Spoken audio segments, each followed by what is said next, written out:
Welcome back to our channel where we explore the beauty of literature. In today's video, we're delving into the depths of William Wordsworth's captivating poem, Upon Westminster Bridge. This poem is a masterpiece that not only captures the essence of a specific moment but also reflects the Romantic era's themes of nature, beauty, and human connection. Let's start.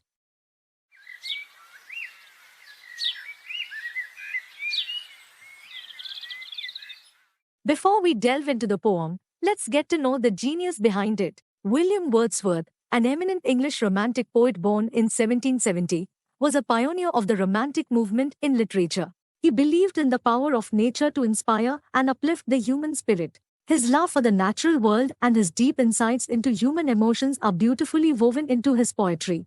Wordsworth's literary repertoire is a treasure trove of poetic brilliance. Some of his renowned works include lines composed a few miles above Tintern Abbey, I wandered lonely as a cloud, which is commonly known as Daffodils, and Ode, Intimations of Immortality. These pieces reflect his fascination with nature's grandeur and the emotional impact it has on the human soul. In this chapter, we embark on a poetic journey into the heart of one of the most captivating compositions in the English literary world. Upon Westminster Bridge is a poetic gem that encapsulates the serenity and majesty of a city at dawn. Wordsworth's skillful use of language and imagery creates a vivid sensory experience for the reader. In this video, we will study this poem in detail. We will go through its structure, form, themes, poetic device, and line-by-line explanation before looking at its analysis and summary. The poem is a Petrarchan or Italian sonnet, a 14-line poetic form, divided into an octave, the first 8 lines, and a sestet, the final 6 lines. Although unlike some Petrarchan sonnets, Wordsworth does not have a blank line dividing the 8th and 9th line. The rhyme scheme of the octave is A, B, B, A, B, B, A, and is the giveaway that this is a Petrarchan sonnet, and the rhyme scheme of the sestet is CD, CD, CD. This structure not only provides a pleasing rhythm but also allows Wordsworth to transition from describing the physical scene to expressing his emotional response. The first 8 lines praise the beauty of London in the early morning light, as the poet stands on Westminster Bridge admiring the surrounding buildings. Now, let's dive into the poetic devices that enrich this poem. Wordsworth masterfully employs imagery, simile, personification, and enjambment among other poetic devices to bring the scene to life. The vivid imagery paints a mental picture of the early morning view of London, while the simile, this city now doth like a garment wear, evokes a striking comparison between the city and clothing. Assonance is the repetition of vowel sounds in the same line. It creates a pleasing rhythm and enhances the musical quality of the poem. Look at these examples. The sound of O is repeated in the second line. Dull would he be of soul who could pass by. The sound of I is repeated in the 8th line, all bright and glittering in the smokeless air. Consonance is the repetition of consonant sounds in the same line. Look at these examples. The sound of L is repeated in the 10th line, splendor, valley, rock, or hill. The sound of S is repeated in the 6th line, ships, towers, domes, theaters, and temples lie. Enjambment is the continuation of a sentence or phrase beyond the end of a line or stanza without a pause. It creates a sense of flow and encourages the reader to keep moving through the text. Enjambment is used multiple times through the poem. For example, take the lines 2 and 3. Dull would he be of soul who could pass by a sight so touching in its majesty. And 4 and 5, this city now doth, like a garment, wear the beauty of the morning, silent, bare. Hyperbole involves exaggeration for emphasis or effect. It amplifies the emotional impact of the text. Wordsworth has used this device in the opening lines of the poem as he exaggerates about the beauty of London city. He says, earth has not anything to show more fair. Imagery refers to the use of vivid and descriptive language that appeals to the senses, creating a mental picture for the reader. For example, the imagery in lines 4th and 12th gives us the sense of witnessing the scene of the river flowing and the beauty of the city in the morning in front of us. Personification attributes human qualities or actions to non-human entities or concepts. In the 4th and half of the 5th line, this city now doth like a garment wear the beauty of the morning. The city is personified as if it has the ability to wear the beauty of the morning like a piece of clothing. A simile is a comparison between two unlike things using the words like or as. Look at the 4th line again. This city now doth like a garment wear the beauty of the morning. Here, The city is wearing the beauty of the morning like clothing. In Upon Westminster Bridge, the themes center on the contrast between human creations and the beauty of nature. The speaker, a nature lover, not only admires the scene but empathizes with those who miss it. This reveals his deep connection to nature and his awareness of others' oversight. The moment occurs in the tranquil morning hours, offering clarity amidst the usual urban chaos. The speaker's wonder is heightened by the peaceful atmosphere. The pristine air showcases the city's structures against the open sky, emphasizing their harmony with nature. Venturing out, the speaker is struck by the profound calm he's never felt before. This underscores nature's impact on the human spirit. Overall, the poem conveys the speaker's awe at the union of nature and urbanity, highlighting his appreciation for the sublime and the emotional depth that nature can inspire. Earth has not anything to show more fair. Dull would he be of soul who could pass by a sight so touching in its majesty. Fair means beautiful. Dull means lacking interest or boring. Here, it refers to someone who lacks sensitivity or appreciation for beauty.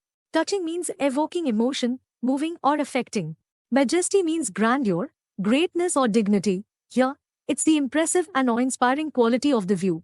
Wordsworth begins by praising the view from the Westminster Bridge in the highest possible terms, saying that there is nothing more fair in the entire world, and it would take an extremely soulless person to pass by such a sight without pausing to take it in. This city now doth, like a garment, wear the beauty of the morning. Silent, bare, ships, towers, domes, theatres, and temples lie open unto the fields, and to the sky, all bright and glittering in the smokeless air. Garment means clothing or attire. Bare means empty, without covering or adornment. Here, the city is presented as unadorned and calm in the morning light. Domes refers to the architectural domes of buildings in the city. Glittering refers to shining with reflected light. Here, the structures are sparkling and shining in the clear air. London appears to wear the morning's beauty like a piece of clothing. The ships, towers, and other buildings that make up the London skyline are silent and bare, suggesting that the world hasn't begun to stir yet. Here there is no gaudiness but plain and simple beauty. Despite the man-made origins of these structures, these buildings appear to be submitting to nature. They lie open to the fields and the sky, those earthly and ethereal landscapes that sandwich them, as if the London buildings are between earthly beauty and the beauty of the heavens, and exist not in contrast to them but as a natural bridge between them. Because the workaday world hasn't started yet and the wheels of industry are still, the air is smokeless at the moment. It is clear and clean. Never did sun more beautifully steep in his first splendor, valley, rock, or hill. Steep means soak or immerse. Here, the sun's rays are bathing or infusing the landscape with beauty. Splendor means magnificence, brilliance or grandeur. Here, the sun's first light brings a sense of magnificence to the natural and urban elements. This is high praise indeed from Wordsworth, who is well known as a nature poet. He says that the sun never rose among anything, not even the natural features of valleys, rocks, or hills, more beautifully than it now scales the outlines of these city buildings. Never saw I, never felt, a calm so deep. This is the shortened form of the word never. Wordsworth often writes about the calm that nature provides. See his lines written a few miles above Tintern Abbey, for instance, or his talk of poetry as being emotion recollected in tranquility. But here, it is not the quiet and calm of the English countryside that Wordsworth connects with but the calm of the country's capital before the business of the day begins. The river glideth at his own sweet will. Dear God, the very houses seem asleep, and all that mighty heart is lying still. Glideth means move smoothly and silently. Here, the river flows peacefully and quietly. Mighty heart is a powerful center or core. Here, it refers to the bustling and vibrant life of the city. Even the Thames appears to be taking its time, languidly flowing through the city and under Wordsworth's very feet. Wordsworth returns to the buildings of the city in his reference to the houses. The inhabitants are indoors asleep, but the bricks and mortar of the houses themselves seem to be existing in a state of soporific calm. The heart of London, the people who make it what it is, are all lying asleep, still and calm. It may seem odd to find Wordsworth, a poet who helped to revolutionize English poetry in the 1790s and early 1800s by being a leading figure in Romanticism, praising the beauty of London, a city. After all, much of Wordsworth's poetry, As with other poetry by romantic writers such as Samuel Taylor Coleridge, tends to focus on the rural, the countryside, the world of nature.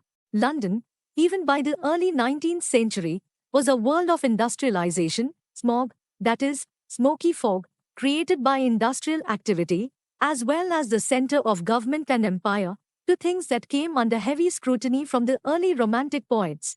Yet Wordsworth finds London a glorious sight in the early morning light. Because the city has not yet woken up and these industrial processes and governmental activities have not yet begun.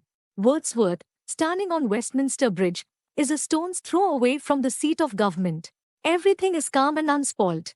London is instead bright and glittering in the smokeless air, and silent and bare, and at one with nature. The man-made buildings lie open unto the fields and to the sky. Indeed, the sun shines as beautifully on these structures as it does on the natural world of valley, rock, or hill. London is described as a mighty heart in the final line, which reminds us of its centrality as the seat of government, empire, and trade, but also presents this centrality by way of a natural metaphor. Just as the heart slows while one is asleep, only to speed up when one wakes, so London seems to lie still, plunged into a calm state that is not unlike a pleasant sleep. But what makes the poem more than a simple, look how beautiful nature is exercised in romanticism, which to the untrained eye much romantic poetry can appear to be, a simple glorification of beauty and the natural world, is the sense of something darker lurking behind these words of praise. The river glideth at his own sweet will now, but once London wakes from its slumber this gentle calm will be disrupted by man-made activity. The world of trade, of ships and boats coursing along the Thames, will override the river's own natural pace. The ships, towers, domes, theatres, and temples appear to lie in passive submission to the natural world now, as Wordsworth describes in the 6th and 7th lines. Ships, towers, domes, theatres, and temples lie open unto the fields and to the sky, but this will be overturned when London wakes. In reality, the world of nature is at the mercy of mankind and the systems of trade and industry which rule from the city, just as the sky will be polluted by the plumes of smoke from the chimneys of factories. The poem Upon Westminster Bridge captures a moment of tranquil beauty as the poet reflects on the view of London from Westminster Bridge early in the morning. The speaker marvels at the sight and declares that there is nothing on earth more beautiful than what he is witnessing. He believes that only a person devoid of emotional depth would be able to pass by this magnificent scene without being moved. The city of London is described as wearing the beauty of the morning like a garment. The speaker notes the silence and simplicity of the city in the early hours, where ships, towers, domes, theatres, and temples are laid out before the fields and the sky. The absence of smoke in the air adds to the clear and pristine atmosphere, allowing the structures to shine brightly. The speaker asserts that even the natural world, the sun, valleys, rocks, and hills, has never been steeped in such splendid light. The calmness of the moment and the unhurried flow of the river contribute to a sense of deep peace. The speaker is overwhelmed by the beauty before him and expresses his awe with the exclamation, "Dear God!" The houses in the city appear to be asleep, and the bustling heart of the city is depicted as lying still. The poem concludes by emphasizing the unusual stillness of the scene, as the poet acknowledges the harmonious coexistence of the urban landscape with the tranquility of the natural world. In essence, Upon Westminster Bridge captures a fleeting moment of beauty and serenity, highlighting the sublime nature of the scene and the powerful impact of nature on human emotions. Thank you for joining us today. If you found this video helpful, don't forget to like, subscribe, and hit the notification bell for more literary explorations. Until next time, keep exploring the beauty of literature.